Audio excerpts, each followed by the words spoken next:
2,65,000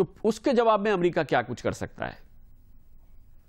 اگر تو ہم امریکہ کی سپلائی کسی حکمت عملی کے تحت روک رہے ہیں تو پھر ہمیں یہ سپلائی ضرور روکنا چاہیے۔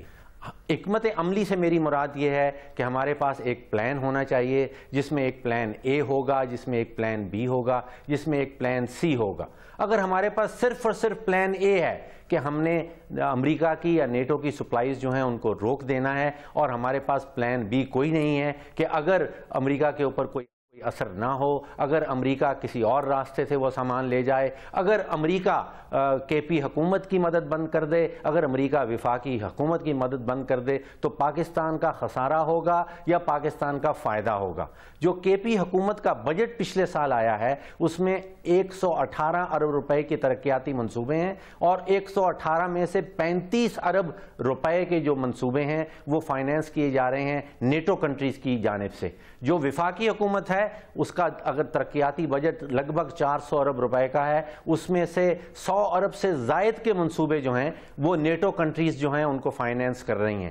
تو حکمت عملی ہمارے پاس کوئی ہونی چاہیے جس کے تحت ہم پاکستانیوں کا فائدہ کر پائیں۔ اگر ہمارے پاس حکمت عملی نہیں ہے، اگر ہم صرف یہی سوچ رہے ہیں کہ ہمارے پاس ایک ہی پلان ہے اور وہ یہ ہے کہ ہم ان کی سپلائیز روک دیں، اور پھر اگر اس کے بعد بھی امریکہ اپنا ڈرون سٹرائکس نہیں روکتا اور ہمارے پاس کوئی پلان بی نہیں ہے، تو پھر ہمیں اس کے اوپر ریکنسیڈریشن کرنی پڑے گی، اس کے اوپر سوچنا ہوگا۔ بہت بہت شکریہ جناب فاروق سلیم۔ ہماری کوشش تھی کہ ڈرون حملوں کے حوالے سے، جس کا تازہ ترین نشانہ آج پاکستان کا ایک شہر بنا ہے، ہم تمام حقائق آپ کے سامنے رکھیں تاکہ ان کی روشنی میں آپ خود اس معاملے میں سوچ سکیں، آپ کسی فیصلے پہ پہنچ سکیں۔ ہم کسی فیصلے پہ نہیں پہنچنا چاہتے، لیکن آپ کے سامنے ہم نے مختلف حوالوں سے، مختلف طریقوں سے زمینی حقائق سامنے رکھے ہیں، کیونکہ یہ بہت اہم قومی معاملہ ہے، قومی سلامتی کا معاملہ ہے۔ کمرشل بریک اور اس کے بعد ذکر کرتے ہیں ایک اور بہت اہم سیاسی قومی معاملہ۔ پاکستان میں پہلی بار ایک سابق فوجی جنرل پر آئین کے بغاوت کے حوالے سے مقدمہ چلنے جا رہا ہے۔ اب سوال یہ ہے کہ سابق صدر جنرل پرویز مشرف اس مقدمے میں سزا پا جائیں گے، پھانسی چڑھ جائیں گے، عمر قید ہو جائے گی، یا کچھ نہیں ہوگا، دبئی چلے جائیں گے؟ اس سلسلے میں ہم بات کرتے ہیں کمرشل بریک کے بعد۔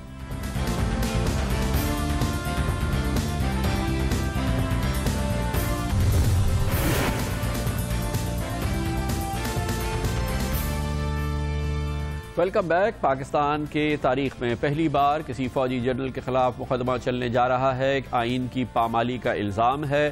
جنرل پرویز مشرف اس مقدمے کا سامنا کریں گے۔ 3 نومبر 2007 کو انہوں نے ملک میں ایمرجنسی کا نفاذ کیا اور پاکستان میں ہنگامی حالت کا اعلان کر دیا۔ یہ عمل انہوں نے دوسری بار کیا تھا، لیکن پہلے عمل کے حوالے سے سپریم کورٹ آف پاکستان نے اسے جائز قرار دے دیا تھا، پارلیمنٹ نے بھی اسے جائز قرار دے دیا تھا۔ دوسرے عمل کو سپریم کورٹ نے جائز قرار نہیں دیا تھا، لیکن قومی اسمبلی نے جائز قرار دیا تھا۔ جنرل پرویز مشرف نے کہا کہ پاکستان اس وقت شدید بحران کا شکار تھا، اس لیے انہوں نے یہ آئین سے باہر کام ضرور کیا، آئین کی پامالی ضرور کی، لیکن یہ وقت کا اہم ترین تقاضا تھا۔ اب یہ تاریخی مقدمہ شروع ہو رہا ہے اور اس کے لیے تاریخی تیاریاں ہیں۔ اسلام آباد کی فیڈرل شریعت کورٹ میں یہ مقدمہ چلایا جائے گا اور اس کے لیے تیاریاں، انتظامی تیاریاں مکمل ہیں۔ اور جیسا کہ پاکستان کی لیگل تاریخ میں ہوتا رہا ہے، ایسے نازک ترین موڑ پہ ایک شخصیت سامنے آتی ہے اور وہ ہے جناب شریف الدین پیرزادہ۔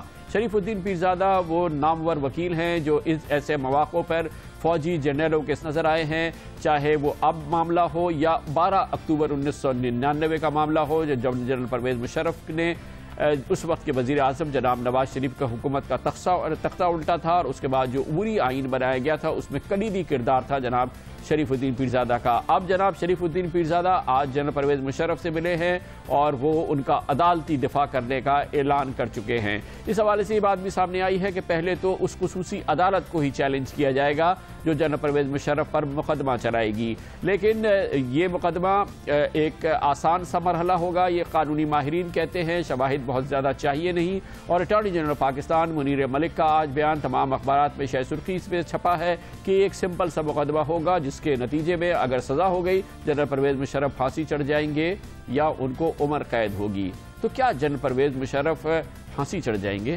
ان کو عمر قید ہوگی، یا کچھ ماہرین یہ کہتے ہیں یہ کچھ نہیں ہے، وہ واپس دبئی چلے جائیں گے؟ اس کا جائزہ لیتے ہیں اور اس کے لیے ہم نے پاکستان کے 2 انتہائی تجربہ کار سیاسی تجزیہ کاروں کو دعوت دی ہے۔ ہمارے ساتھ موجود ہیں سابق پارلیمنٹیرین اور سیاسی تجزیہ کار جناب ایاز امیر اور ہمارے ممتاز ترین پروگرام جواب دے کے ہوسٹ جناب افتخار احمد. بہت بہت شکریہ ایاز ضمیر صاحب, افتخار احمد صاحب. ایاز ضمیر صاحب, پہلے آپ اپنے تجربے سے بتائیے کہ کیا ہوگا, جنرل پرویز مشرف اس مقدمے کے بعد پھانسی چڑھ جائیں گے, یا یہ کہ ان کو عمر قید ہوگی, یا یہ کہ وہ ٹہلتے ہوئے دبئی واپس چلے جائیں گے؟ تجربہ تو تب آپ کہیے نا کہ اس کا کوئی پہلے مثال ہماری تاریخ میں ملتی ہو, ایسی تو کوئی بات ہے کوئی نہیں. ہمارے ہاں پہلے بھی مارشل لاز ہوئیں, لیکن ایسے مقدمے کی نوعیت کبھی جو ہے مقدمے کی نوبت کبھی نہیں پہنچی. تو یہ اس بار دیکھنا ہے کہ کیا ہوتا ہے, کیونکہ ایک پروسیس جو ہے شروع کر دیا ہے گورنمنٹ نے. اب چاہے اسے عجلت میں کیا ہے, چاہے سوچ سمجھ کے کیا ہے, چاہے اس کے پیچھے کچھ اور ان کے ذہن میں ہے. کچھ تنقید یہ بھی آئی ہے کہ راولپنڈی کے مسئلے سے توجہ ہٹانے کی بھی یہ ایک کوشش تھی, اور اتنی عجلت میں اتوار کے روز ایک دن پہلے ایف آئی اے کی رپورٹ آ رہی ہے, اور اتوار کو وہ پریس کانفرنس بلائی جاتی ہے, اور وزیر داخلہ اتنے وہ تھوڑے سے جٹری ہوتے ہیں اس میں کہ ایک کورٹ اور کمیشن کا جو ڈسٹنکشن ہے یا فرق ہے وہ محسوس نہیں کر پاتے, اور بعد میں ان کی وزارت کو ایک کلیریفیکیشن ایشو کرنی پڑتی ہے کہ نہیں وہ کمیشن سے مراد نہیں تھی, وہ کورٹ تھا, کورٹ کا مطلب تھا. تو یہ تو نہیں, تو جب پروسیس چل پڑتا ہے تو وہ پھر کئی دفعہ آپ اسے کنٹرول کرنا چاہیں بھی تو اس کی ایک اپنی ڈائنامک اور منطق بن جاتی ہے. اچھا افتخار صاحب, آپ کو دیتا ہوں, آپ کا کوئی اندازہ ہے کہ کیا ہونے والا ہے جنرل مشرف کے لیے؟ دیکھیں, جہاں تک اس مقدمے کا سوال ہے, ابھی تو یہ مقدمہ شروع ہوگا, مقدمہ شروع ہونے کے بعد ہی فیصلہ کیا جا سکتا ہے, دیکھ کے کہ ججز کا رویہ کیا ہے اور استغاثے کے پاس کیس کیا ہے, اسی بنیاد پہ آپ کے تینوں سوالوں کو جواب دیا جا سکتا ہے. مجھے ایسا محسوس ہوتا ہے کہ شاید وہ ہو جو آپ سب لوگوں کو توقع نہیں ہے. اچھا, وہ بھی پوچھ لیں گے آپ سے کیا ہے, لیکن ایاز ضمیر صاحب یہ بتائیے, ایک اور یہ آپشن بھی تو ہے کہ مقدمہ شروع ہو اور جنرل پرویز مشرف اس میں لوگوں کو بلائیں, گواہان کو بلائیں, سابق وزیر اعظم کو, سابق قومی اسمبلی کے اراکین کو, کور کمانڈرز کو, ان لوگوں سے جو کہ ان کے معاونین تھے جن کے ساتھ انہوں نے صلاح مشورہ کیا, اور ایک بڑا میلہ شا لگ جائے, پینڈورا باکس کھل جائے. اس کا کتنا امکان ہے؟ میرا خیال ایسے کوئی نہیں ہے, وہ کوئی میرے خیال حالات اجازت نہیں دیں گے کہ ایک وہ ٹرائل کورٹ ہو اور آپ کبھی ایک سابقہ کور کمانڈر کو بلا رہے ہیں یا جنرل کیانی کو آپ بلا رہے ہیں. میرے خیال ایسی بات نہیں ہوگی. فوکس جو رہے گا جنرل مشرف پہ رہے گا. اگر انہوں نے اتنا وہ کوئی جمہوریت کے غازی تھے اور اتنا پھیلانا ہوتا تو 99 سے شروع کرنا تھا, تو 99 کی کوئی بات تو نہیں رہا. افتخار صاحب, آپ کا کیا خیال ہے کہ یہ جو ایک تصور یہ ہے کہ ایک بہت بڑا پینڈورا باکس کھل جائے گا اور درجنوں لوگ گواہوں کی حیثیت سے آئیں گے اور ایک بہت بڑا سین کریٹ ہوگا؟ دیکھیں, ہر آدمی کو حق ہے کہ وہ اپنے ڈیفنس میں جس قسم کا بھی وکیل ہے اس کو پیش کرے, اور ہر وکیل کو اس بات کا حق ہے کہ وہ اپنے کلائنٹ کو بچانے کے لیے تمام قانونی ذرائع استعمال کرے. اور اس ملک میں جو قانونی ذرائع جب آپ استعمال کرتے ہیں, خاص طور پہ ایسے مقدمات میں جہاں پہ کسی کو سزائے موت کا خدشہ ہو اور جس کو عمر قید کا خدشہ ہو, تو وہ اپنے بچاؤ کے تمام ہتھیار استعمال کرے گا. اس میں آپ کو بات ہے, ممکن ہے کہ ان کی گواہوں کی لسٹ میں بہت سارے نام ہوں, بہت سارے عہدیدار ہوں, جس میں سویلین بھی ہو سکتے ہیں, عام سے متعلق لوگ بھی ہو سکتے ہیں, ججز بھی ہو سکتے ہیں, اور عام شہری بھی ہو سکتے ہیں. اور یہ تو ان کا آئینی حق ہے, اور جو کانسٹیٹیوشن نے بھی ان کو دیا ہوا ہے کہ ہر آدمی کو انصاف دیا جائے گا, اور انصاف کے لیے جو طریقہ کار ہے اس کے اوپر ہمیں سب کو چلنا بھی ہوگا اور اس کا احترام بھی کرنا ہوگا.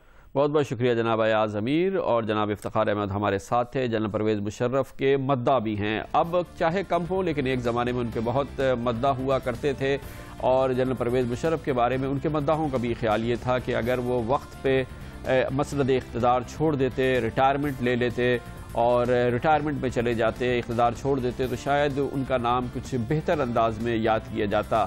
میں نے خود یہ کوشش کی تھی. 3 نومبر 2007 کو انہوں نے وہ عمل کیا جس کے آج ان کو سزا بھگتنی پڑ رہی ہے یا جس کے لیے ان پر اب مقدمہ چلنے والا ہے. اس سے پورے 1 ماہ قبل ہمارا جنرل پرویز مشرف کے ساتھ ایک مکالمہ ہوا تھا جس میں نے ان سے بہت ایک خصوصی انداز میں یہ پوچھا تھا کہ وہ ریٹائرمنٹ کیوں نہیں لے لیتے اور کیوں گھر نہیں چلے جاتے. کبھی یہ چیز بھی سوچی کہ 7 سال آپ ملک کے صدر رہے ہیں, 9 سال پاکستانی فوج کے سربراہ رہے ہیں, 40 سال سے کام کر رہے ہیں, کہ بہت ہو گیا. جو کچھ پاکستان کو دینا تھا, جتنی اپنی قوت سے آپ دے سکتے تھے آپ نے دیا.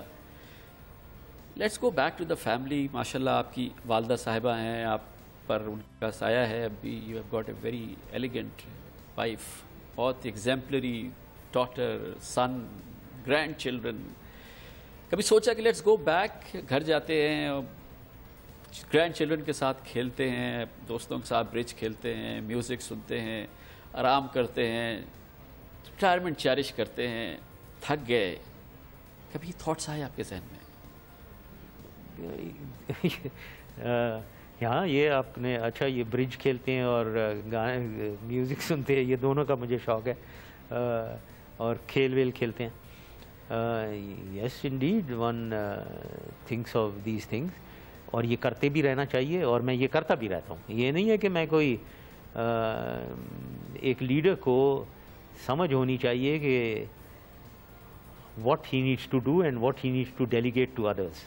ٹھیک ہے نا, کہ کتنا آپ نے کرنا ہے, کتنا آپ ڈیلیگیٹ کریں اسٹاف کو. تو آپ ایک سسٹم چلاتے ہیں جس میں اسٹاف لوڈ لیتا ہے آپ کا, اور آپ کو ان کاموں کے لیے ٹائم ہونا چاہیے. تو یہ بھی نہیں ہے کہ ٹائم نہیں ہے.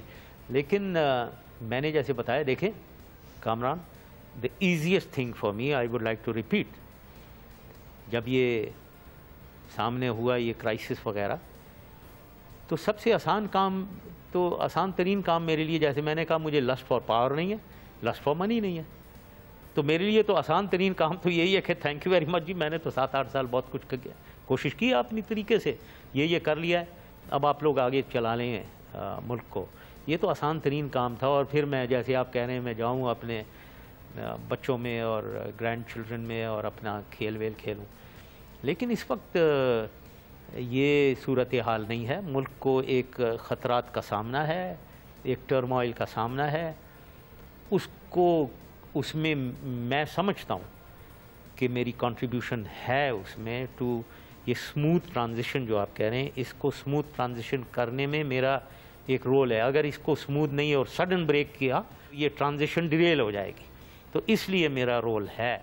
اور رول کیا تھا جنرل پرویز مشرف کا؟ اس مکالمے کے پورے 1 مہینے بعد انہوں نے ہنگامی حالت کا نفاذ کا اعلان کیا, آئین کو پامال کیا, اور وہ کچھ کیا جس کی سزا اب ان کو ملے گی یا نہیں ملے گی ہم نہیں کہہ سکتے. لیکن بہرحال ان کے لیے یہ سخت ترین دور ہے جو کہ اس وقت وہ دیکھ رہے ہیں, اور اب سے چند مہینوں سے دیکھ رہے ہیں. اور یہ سب کچھ ہوا تھا اس مکالمے کے بعد, جب ہم نے ان سے پوچھا تھا کہ وہ کیوں ریٹائرمنٹ نہیں لے لیتے اور کیوں گوشہ تنہائی میں نہیں چلے جاتے, اپنے بچوں کے, اپنی فیملی کے پاس نہیں چلے جاتے. کمرشل بریک لیتے ہیں اور اس کے بعد ذکر کریں گے کوئٹہ میں ایک بار پھر دہشت گردوں نے شہر سے انتقام لیا ہے. 4 بڑے حملے ہوئے ہیں, ہلاکتیں بھی ایک بار ہوئی ہیں. اس کا ذکر کریں گے کمرشل بریک کے بعد.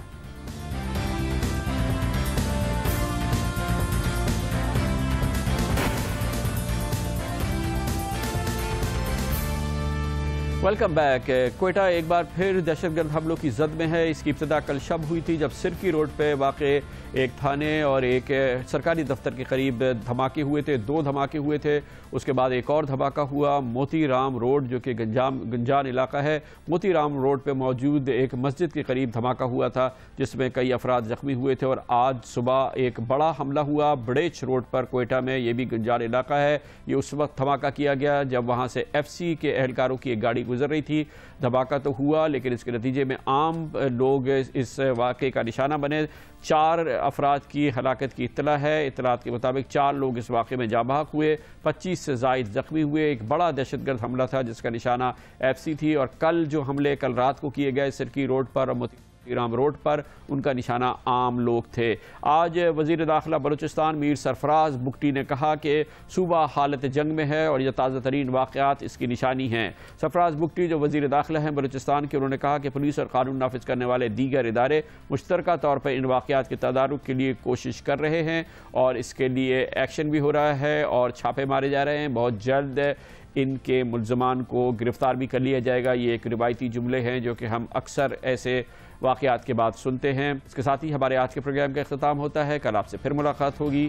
کل تک کے لیے کامران خان کو اجازت۔ اللہ حافظ و ناصر۔